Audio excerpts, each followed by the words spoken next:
이것이 하나님의 뜻인가 나의 뜻인가를 구분할 때에 우리 마음에 하기 싫어한 것, 그것을 하세요. 그것이 하나님의 뜻인 경우가 거의 95% 이상입니다. 제가 대학생 때부터 예수님이 영접하고 크리스찬이 됐거든요.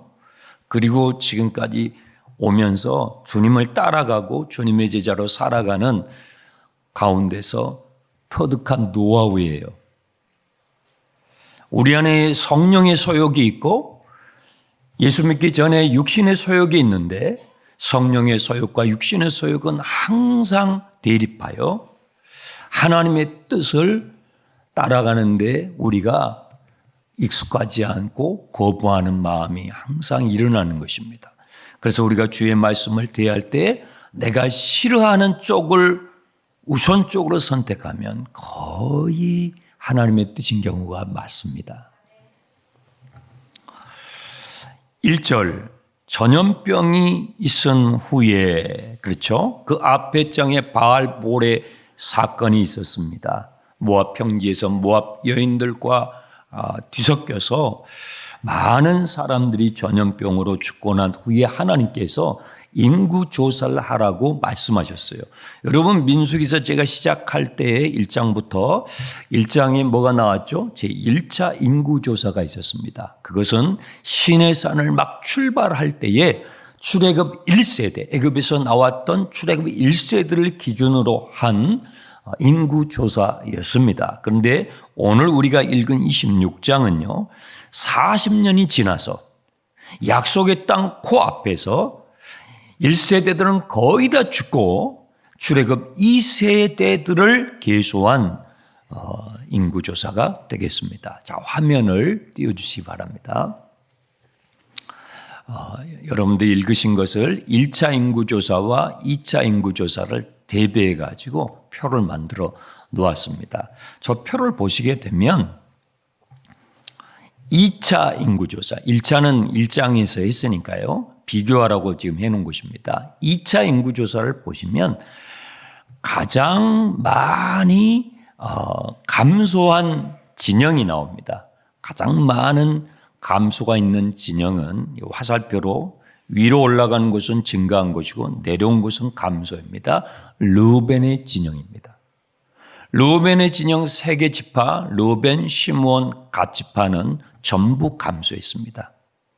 그렇죠? 그 중에서도 가장 감소한 것이 현저한 지파가 어디예요? 시므온입니다. 왜 시므온 지파가 가장 많은 감소를 했을까요? 그 이유가 어제 우리가 살펴보았던 25장 사건입니다. 25장에 바알볼에 주도적으로 가담했던 사람이 비느하스의 창에 맞아서 사망하게 되죠. 그 사람의 이름이 시므리인데 이 시므리가 어느 지파의 지도자였냐면 시므온 지파의 지도자였습니다. 시므온 지파가 이 바알볼 사건에 주도적으로 참여함으로 말미암아 이 지파에서 많은 사상자가 나온 겁니다. 이때 시므온 지파는 결정적으로 감소합니다. 그리고 전체적으로 보았을 때 가장 모두가 증가한 진영이 있습니다. 어디죠? 유다의 진영입니다. 유다 진영에 속해 있던 3개 지파, 유다 지파, 이사갈, 스불론 지파는 모두 다 증가했습니다. 영적인 원리가 보이십니까? 누구와 가까이 하느냐? 내가 신앙생활을 할 때에 누구와 가까이 하느냐? 내가 누구랑 같이 가까이 주님을 따라가는 매우 직접적 영향을 받는다는 것입니다.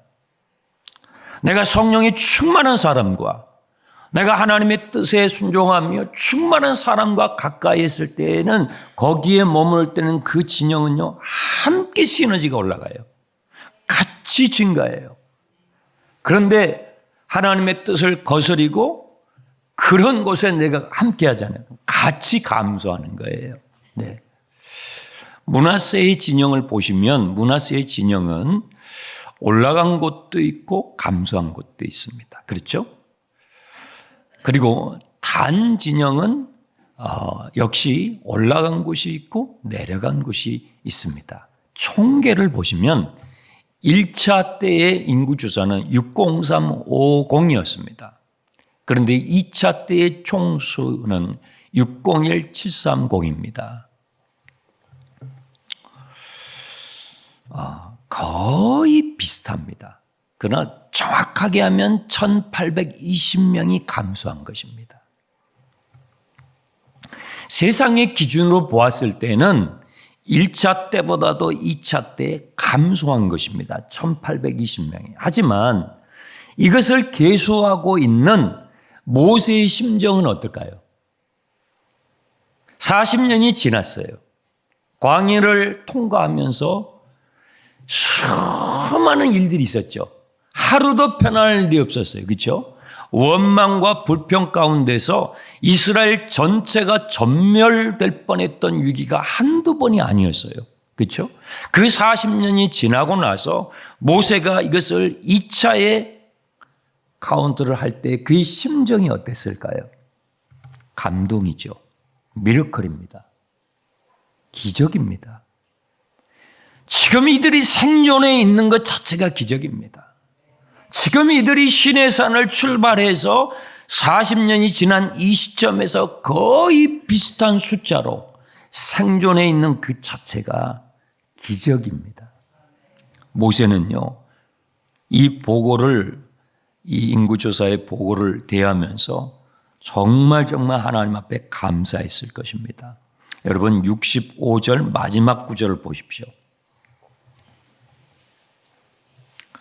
65절 마지막 구절 이렇게 되어 있습니다. 이는 여호와께서 그들에 대하여 말씀하시기를 그들이 반드시 광야에서 죽으려 하셨습니다. 그러므로 여분네 아들 갈렙과 눈의 아들 여호수아 외에는 이들이 출애굽 1세대였어요. 출애굽 1세대에서 갈렙과 여호수아 그리고 모세 이 세 사람 외에는 다 죽고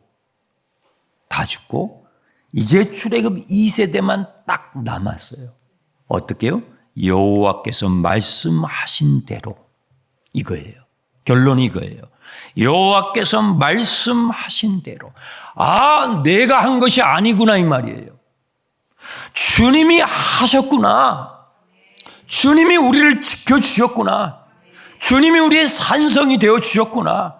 주님이 광야 40년의 그 숱한 어려움 가운데서도 우리를 이렇게 보호하시고 우리를 여기까지 생존케 해주셨구나. 저는요, 이 말씀을 묵상을 하면서 올해가 우리 교회 80주년이에요.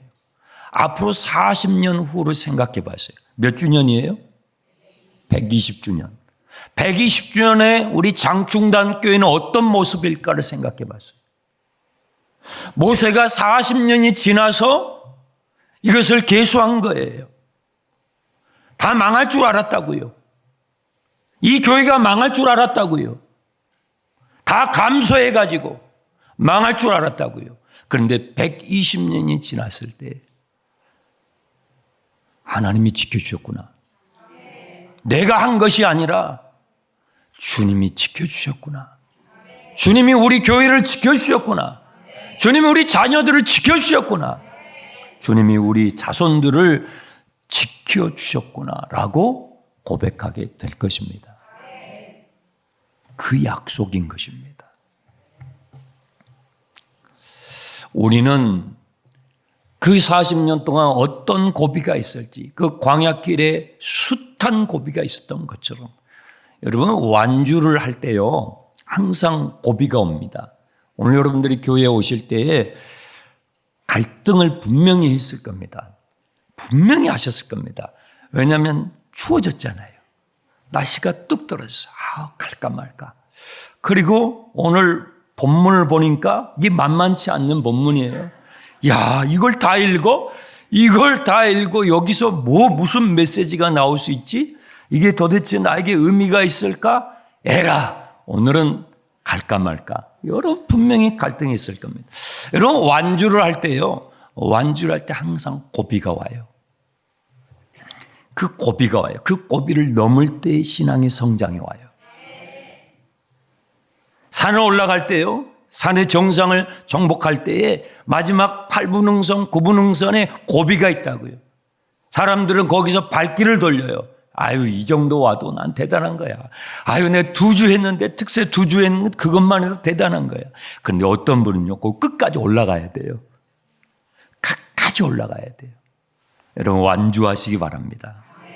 그 고비를 넘었을 때 모세는 그 고비를 넘어서 지금은 약속의 땅 고압까지 와서 2차 인구조사를 할 때 그 마음에 벅차오르는 감격. 아, 주님이 우리를 지켜주셨구나.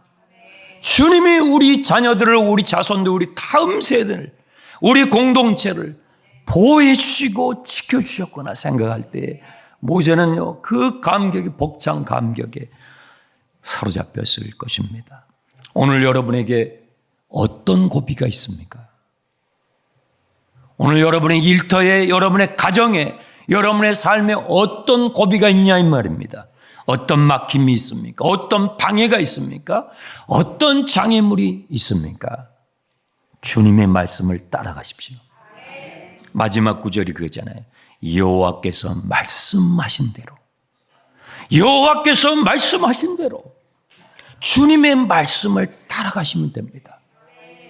40년 후에, 아니 오늘 나에게 어떤 장애물이 올지라도 주님의 말씀을 따라가시면 주님께서 생존케 하시고 주님께서 지켜주시고 보호하실 것을 믿습니다.